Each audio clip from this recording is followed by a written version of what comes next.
Pour mettre fin à de mystérieux et inquiétants phénomènes, l'inspecteur John Strock parviendra-t-il à découvrir et à mettre hors d'état de nuire celui qui prétend en être l'auteur et le maître?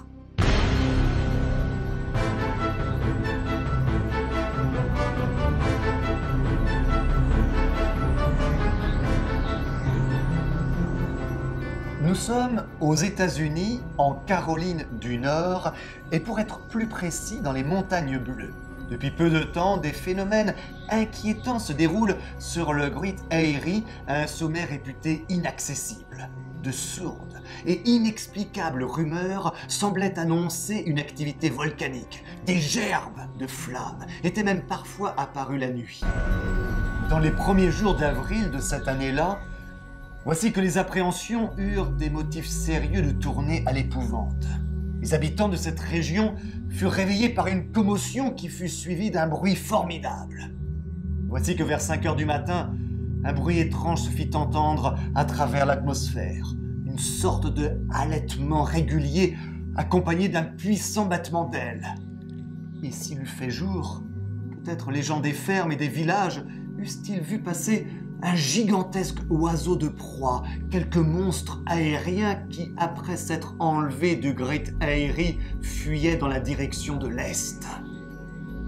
L'inspecteur principal de la police de Washington, John Strock, est missionné par son chef, M. Ward, pour enquêter en toute discrétion sur ces étranges phénomènes.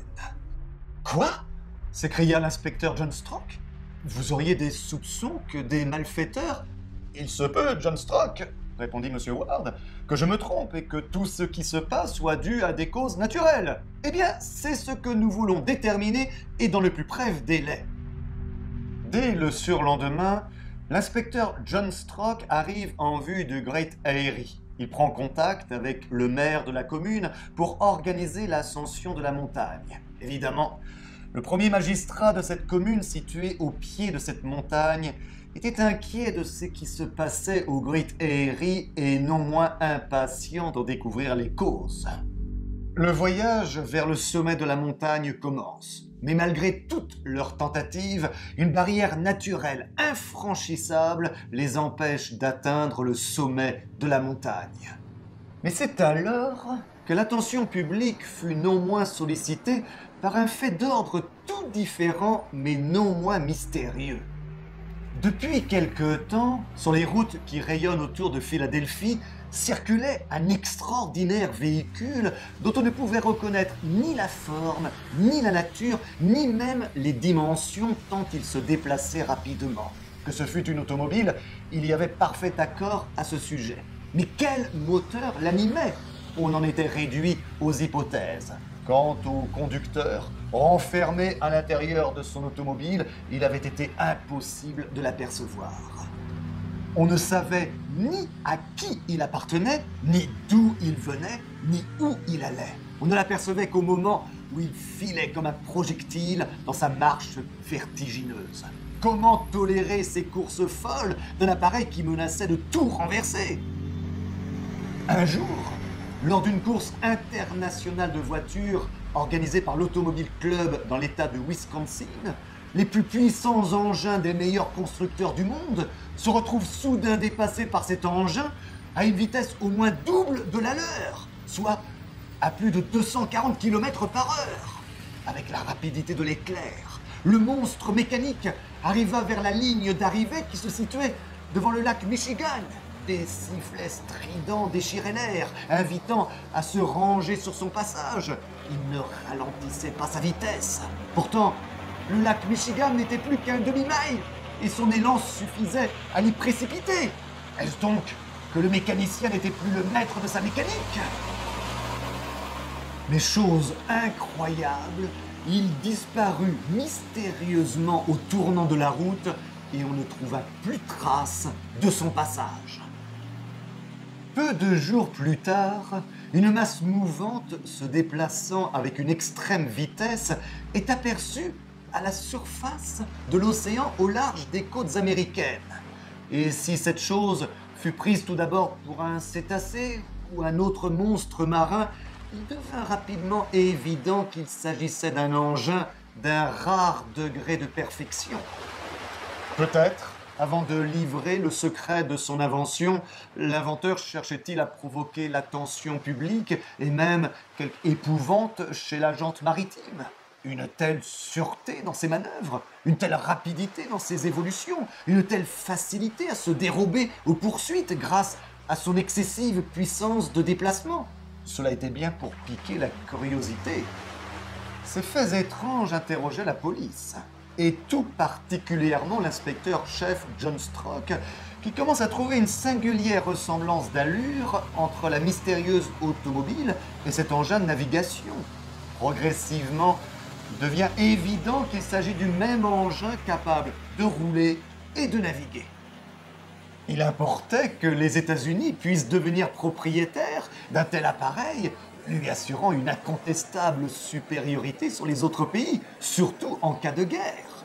Aussi, le gouvernement fit publier une note dans les journaux invitant le mystérieux inventeur à se faire connaître afin d'indiquer le prix auquel il consentirait à vendre son invention. La réponse ne viendra qu'après plusieurs jours, durant lesquels le public se passionnait pour cette extraordinaire affaire. Une lettre non timbrée, déposée dans la boîte aux lettres de l'hôtel de police de Washington, fut enfin retrouvée. Quant à l'individu qui l'avait apportée pendant la nuit, personne ne l'avait aperçue. Cette lettre indique qu'elle a été écrite à bord de l'Épouvante. C'est donc le nom de ce fantastique engin. Et c'est un refus absolu et définitif à la proposition du gouvernement. L'appareil restera ma propriété et j'en ferai l'usage qui me conviendra, écrit l'auteur de cette lettre. Avec lui, j'ai tout pouvoir sur le monde entier. Qu'on n'essaye pas de s'en emparer, il l'est et sera hors d'atteinte. Le mal qu'on voudrait me faire, je le rendrai au centuple. Et c'est signé Maître du Monde. L'opinion publique exige du gouvernement que ce personnage et sa diabolique machine soient mises hors d'état de nuire. L'inspecteur John Strock a pour mission de retrouver ce maître du monde et sa machine dénommée l'Épouvante. Des primes considérables furent assurées à quiconque découvrirait la retraite de ce dangereux inventeur. C'est ainsi que sur la base de renseignements, cette nuit-là, sur le bord d'une grève, face à l'Erie, un gigantesque lac situé entre le Canada et les États-Unis, l'inspecteur John Strock et ses hommes scrutent attentivement la surface des eaux. Soudain, une masse noire apparut sur le lac et se rapprocha de la grève pour y mouiller. Seuls 3 hommes semblent composer l'équipage de ce qui ne peut être que l'Épouvante. L'inspecteur décide d'attaquer. Les hommes de l'Épouvante ripostent au revolver. John Strock saisit l'amarre de l'engin, mais soudain celle-ci s'arrache du sable, entraînant dans l'eau l'inspecteur. L'Épouvante, poussée par son moteur, vient de démarrer en trombe, tractant John Strock pris par le grappin. Lorsque l'inspecteur revint à lui, il faisait jour. Une demi-clarté traversait l'épais hublot de la cabine où il avait été déposé. Il pousse un panneau au-dessus de lui et peut alors sortir sur le pont de l'engin. John Strock peut ainsi découvrir cet appareil extraordinaire qu'est l'Épouvante. Sa salle des machines apparaît fonctionnant avec une régularité presque silencieuse. Ce n'était ni du pétrole ou de la vapeur qui le faisait fonctionner, et nul doute que cela soit l'électricité. Un périscope était visible, montrant qu'il pouvait aussi se diriger sous les eaux. Mais qui est donc ce mystérieux capitaine, ce dénommé Maître du Monde? C'est alors que le panneau central se souleva, le personnage si impatiemment attendu parut sur le pont. Le capitaine de l'Épouvante avait pris les commandes de son appareil. Sa main appuya sur le régulateur. Aussitôt, la machine fonctionna plus rapidement à la surface des eaux. 2 destroyers de la marine américaine ont pris en chasse l'Épouvante. Le capitaine de l'Épouvante les laissa s'approcher. John Strock ne s'expliquait pas les manœuvres de ce curieux personnage. Il reconnaissait en effet très bien la configuration des rives du lac et savait que l'épouvante allait avoir sa route barrée par les cataractes des chutes du Niagara. Et si perfectionné soit-il, l'appareil ne pourrait franchir ce gouffre d'eau déchaînée. John Strock regardait d'un œil terrifié les berges qui défilaient. La vitesse de l'appareil entraînée par les flots était prodigieuse. Les chutes étaient là, toutes proches. Soudain, un violent bruit de mécanisme se fit entendre au sein de l'engin. De grandes dérives, qui étaient plaquées contre le flanc de l'appareil, se détendent comme des ailes, et au moment où l'épouvante est entraînée dans la chute, elle s'élève à travers l'espace, franchissant les mugissantes cataractes. Ainsi donc, cet appareil du maître du monde était à la fois automobile, bateau, submersible, engin d'aviation. John Strock ne peut qu'admirer les performances de l'épouvante qui se gouvernait avec une surprenante facilité. Assurément, les routes atmosphériques lui étaient aussi familières que les routes maritimes et terrestres. L'inspecteur John Strock arrivera-t-il à découvrir la véritable identité de ce maître du monde? Oui, je puis vous annoncer que c'est Robur le Conquérant, déjà rencontré dans les voyages extraordinaires. Cet étonnant inventeur de l'Albatros qui lui avait permis à l'époque de faire un tour du monde aérien. Comment se termine cette aventure? John Strock pourra-t-il arrêter Robur, pris dans la folie de défier non seulement l'humanité, mais aussi les forces de la nature jusqu'au péril de sa vie?